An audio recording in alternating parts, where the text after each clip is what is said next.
Alright, so out here on a nice crisp fall morning, and figured I'd finally get around to doing a walk around on the Wrangler. I know I've been talking about it for a while, I just haven't done it.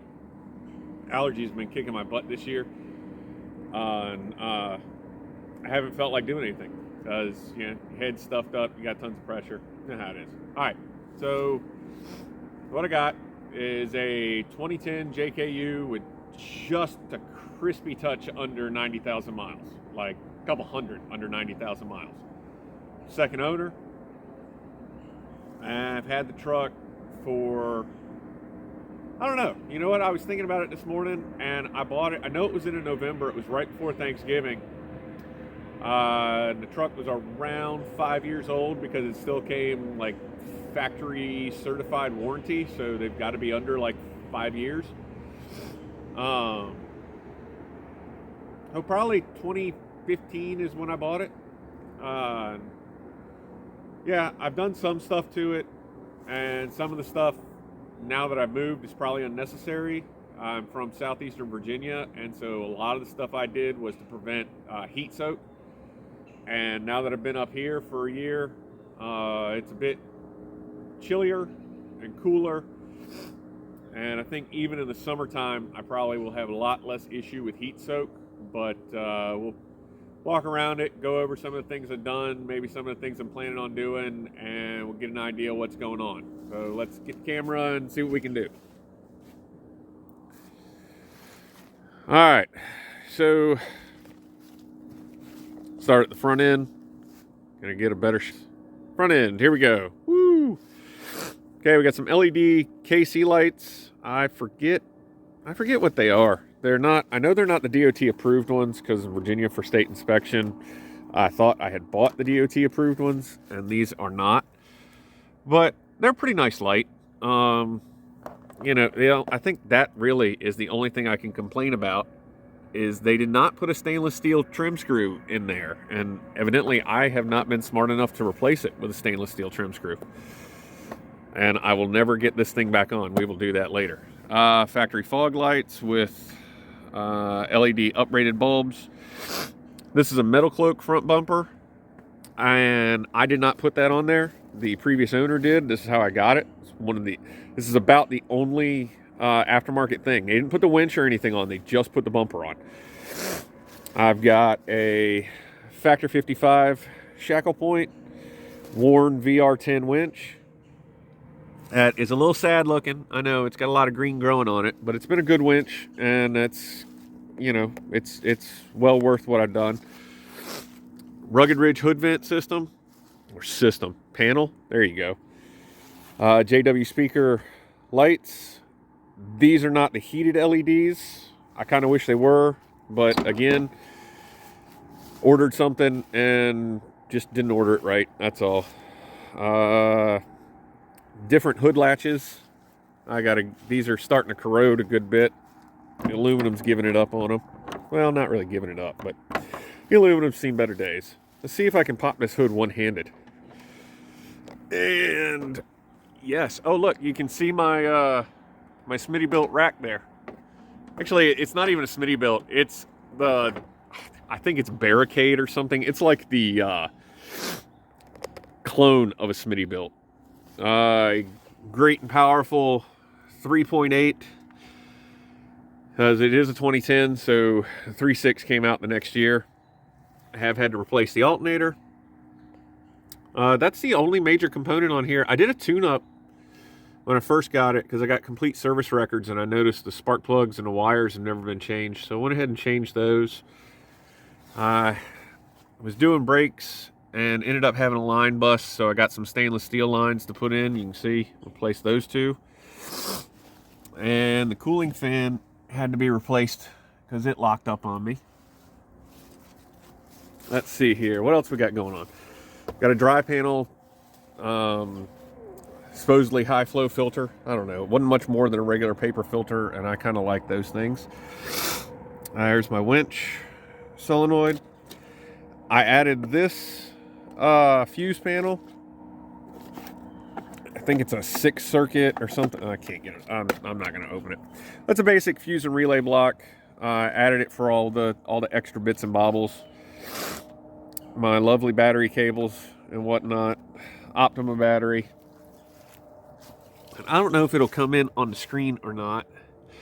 You can kind of sort of. Oh yeah, I put this in. This is just aluminum from like Lowe's, spray painted black, and I epoxied some zip tie clips to the back side of the grill, and then just have it in with zip ties. You can kind of see, you can't really make it out. Kind of see right in here, there's a dark spot and then a little brightness behind it. Maybe, sorta. You can kind of see there's a bolt there. Yeah. It's an auxiliary transmission cooler with its own electric fan. Like I say, southeastern Virginia, did a lot of beach driving and low speed on the trails. When I would get to a trail, or could get to a trail, I get a lot of heat soak. The hood vent, the aux trans cooler, and actually I remapped the fans to come on earlier, which I know is bad, but the only thing that really suffers is fuel economy, and let's face it, this is the most non-aerodynamic brick in the universe. I think my SJ, my old Wagoneer, might have been more aerodynamic than this, and it was a 79. I'm running Kumo Road Venture AT1s, which were plenty fine for what this thing did. So this was basically my daily and then just weekend fun stuff. We have in here Rubicon Express all spring 2.5-inch lift. We have, what are those, JKS sway bar disconnects. Let's see, I should have brought a light with me. Hey, I'll have to remember that next time. Don't know, I'm trying to get to see. Can you see? Can you tell? I don't know. Welded in C-knuckle gussets. It has tube sleeves welded in place, and I'm using the uprated ball joints. What are they? US alloy or something like that. It has chromoly front shafts from G2 and the Dana, what are they, the 720 steering knuckle U-joints. I have still the stock running boards on it. This was kind of, it's a sport model. I want to say from the research I've done, this was kind of an uprated sport. Like I've got the mid-tier radio. It does have power windows and power locks. It came with the trailer package from the factory. So I do have 373 gears and the limited slip in the back of this. Pointing at stuff again, and my finger's not in the picture. Again, you know, I've got the Smittybilt rack system. The basket is actually on my wife's Jeep. We put it up there when we were moving. And, because, well, when we were moving, we always took her Jeep. And then we brought a vehicle with us every time. This was the last vehicle. And so we put the basket on hers because we could just carry more stuff with us while we were going. I think it's the Rugged Ridge spare tire extension. That is a correct size spare tire, but it's from the first tires I put on originally when I lifted it and put the tires on. What are these? These are 285 70 17s, I think. Yep, 285 70 17s. So about a 33. When I first lifted it, though, I was unsure what kind of tire I wanted, how much I wanted to spend, everything like that. And I cheaped out and I went with a set of tread rights, which are remolds, not retread. There is a difference between remold and retread, for those of you that don't understand. And they're the BFG all-terrain clones. Actually a really good tire. And this one, after I put about 20, they're only rated for like 20,000 miles. They're not, you know, they are remolds. They don't last forever. But at the price point, they were really good. They worked. And I got like 20,000 miles out of them. But this one, even after regular rotation, this one was still good. So I just kept this one as a spare, and I just rotate the 4 around. Again, I think the bumper is it's a knockoff of like I want to say it's Barricade. It's a Smittybilt bumper with a spare tire rack, because I just did not like the idea of having the tire on there. You really need to upgrade the hinge points on these tailgates. I know a lot of people don't. A lot of people have success with them, but a lot of people also do some questionable stuff and maybe don't understand everything to its best potential. I'm not knocking anybody. I'm not calling you names. I'm just saying that, these hinges, I personally don't think these hinges are designed well enough to hold the factory size tires, but, you know, they work. JRC off-road vent cover.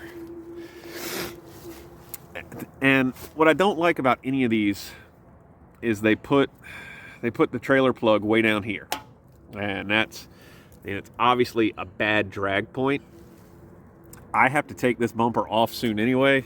I don't know if you can see, it's starting to patina itself. So this needs to come off and get refinished. And what I'm probably going to do is take and mount, there's enough space. I'm probably going to go right here actually, or maybe even up here. And I'll drill a hole and make a plate and mount that wiring harness up here. And then I'll just have to deal with maybe carry a trailer jumper. I don't ever trailer this. I mean, let's face it, it's a JKU. It's got a max load capacity of like 1,000 pounds, and I think it can trailer 3,000, 4,000, something like that. The most I've ever trailered was a lawnmower. Out back, you can see how well my lube locker never changed gasket is holding up, and that is torqued in place. It leaks. I've got one in the front and one in the back. I thought they would be cool hip whiz bangs, and I don't know, for the price point they kind of suck. But that is a big 3/8 plate bash cover. I forgot where I got it. I got it from a company, and their scratch and dent, the inside where the ring gear goes, customer returned it. You could see where it had been rubbing, and I went in there with a little pneumatic grinder with a scuff pad and ground it out until it didn't do anything anymore. And there's no clearance issues or anything. On the rear, we have G2 chromoly axle shafts in there because I had a leaking, I want to say it was that side. I had a wheel seal leak, or start to leak, and it gummed up and plugged up the wheel speed sensor. So I got a traction code. I pulled the sensor out, check it. It was all gummed up, nasty looking, and it was just easier for me at the time to buy new axle shafts, press all the new seals, bearing, install parts and stuff onto the new axle shafts, and then take the old ones out and throw the new ones in. So that's what I did. Like I say, it is Dana 44, 373 gear, factory traction, what is it, limited slip, power lock, track lock. I don't know what they're calling it these days. They've changed the name like 4 or 5 times in my lifetime, so it feels that way anyway. They probably really haven't. Let's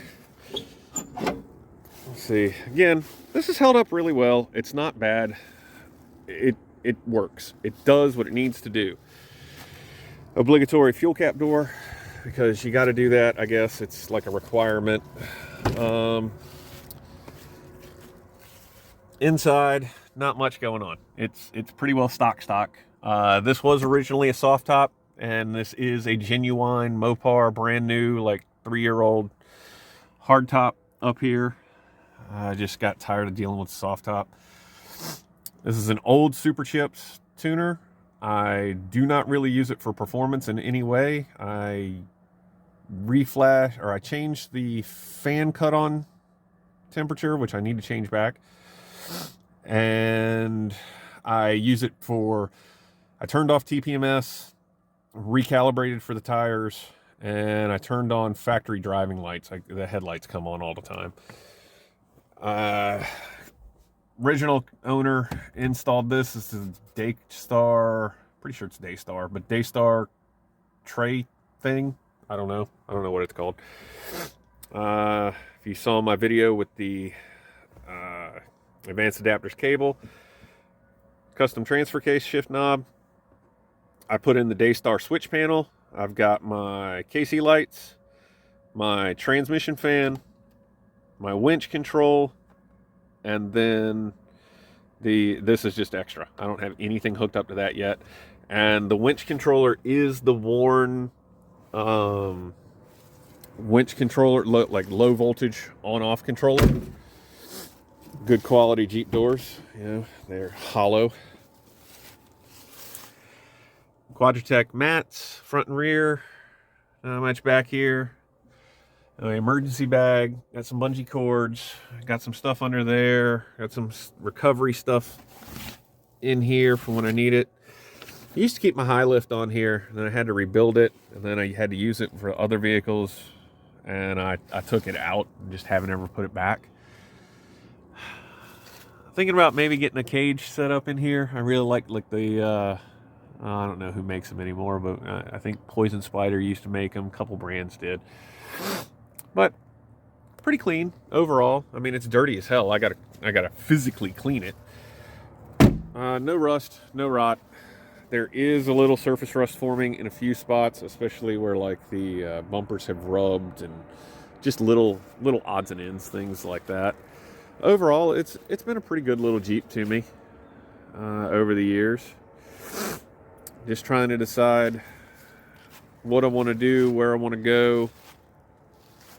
Kind of at one of those turning points. Don't really want another vehicle. I already got 4, but I need something to drive around all this craziness, and this could probably do it, but it's not cutting the mustard right now. It needs it would need serious upgrades, and so trying to figure out what the best way to go on everything is.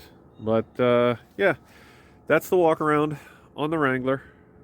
Maybe not the best, it's maybe not the worst, but it was very intentionally built, and I think it does have, I think it's a good little unit. It's pretty solid. Oh, while I'm standing here at the front, something I forgot to do. So that is a DIY bash guard for Dana 30.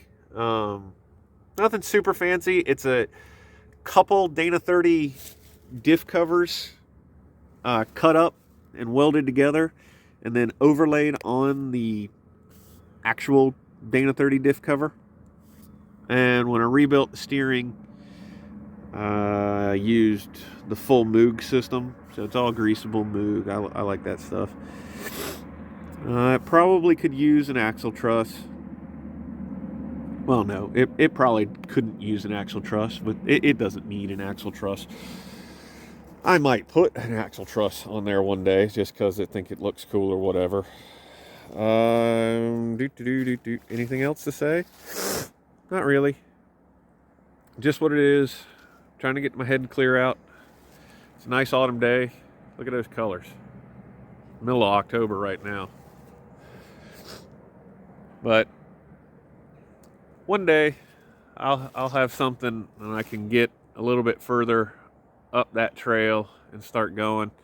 If anybody wants free Jeep rides, bring a handful of people and some capable vehicles that are around this size-ish, like exterior dimension this size-ish, not same build this size-ish, and be ready to work. And you too can drive up the old logging trails and help me cut out trees and scrub brush and everything else that goes on. You can even try to make new trails. I will be more than happy to let you if you show up and help me, because doing this as a one-man show with a vehicle that doesn't help you get equipment all the way up to where you need to be is not very fun at all whatsoever. But yeah, so basically this is my stockish Jeep. I hope you enjoyed a little bit of footage I put in. I probably will record myself coming back down the hill and then pulling into the driveway. But yep, that's it. So everybody get out, have fun, enjoy your days.